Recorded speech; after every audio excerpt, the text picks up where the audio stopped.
understand the 4 above-the-line steps to accountability, you have the opportunity to lead others through the same 4 steps. So here are 4 keys to remember as you become a stronger leader. Number 1, recognize when it's time to intervene. Since you've been learning and applying the 4 above-the-line steps, you should be increasingly able to identify below-the-line attitudes. When you see someone on your team behaving in this way, you should be in a position to see which of the 4 steps that person is not taking. When the results of your company or the division that you're responsible for are not what they should be, by now you know enough to not look for excuses, but to take responsibility and to root out the below-the-line behaviors that are creating the poor results. Number 2, don't take accountability to the extreme. You need to be cautious about forcing your staff to take accountability for every circumstance in their life. Sometimes things are just simply beyond their control. So really think through what a team member is and is not responsible for before you demand accountability from them. Don't try to control the actions or the personalities of your team. People have different ways of doing things. You need to make allowances for your team to do things in ways that may be different from how you personally would do them.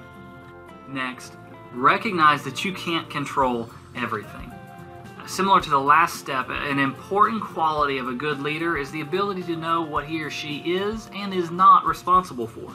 Wise leaders will separate those factors that remain beyond their control from those they can do something about.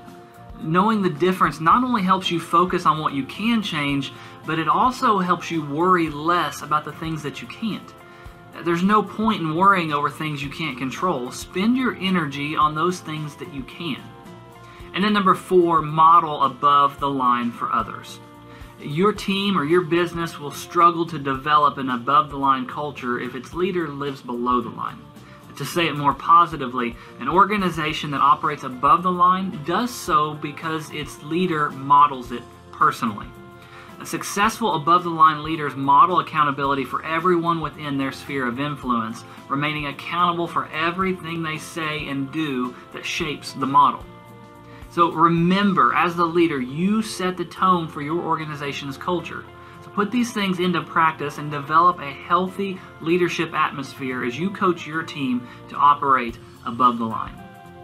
I want to end this post by going back to the 3rd key and ask you to evaluate your situation. Are there things that you are stressing over or worrying about or maybe making excuses for that are genuinely beyond your control? Keep a close eye on how you respond to those situations because that is within your control, but don't let yourself be eaten up by those things. A good leader, a leader staying above the line, will focus on what he or she can do to achieve more rather than dwelling on the negative. Now, these are just 4 of the guidelines for moving forward. There are other ways leaders are helping their team stay above the line. And so leave a comment below this post with your favorite tips and tricks to staying focused on what else you can do.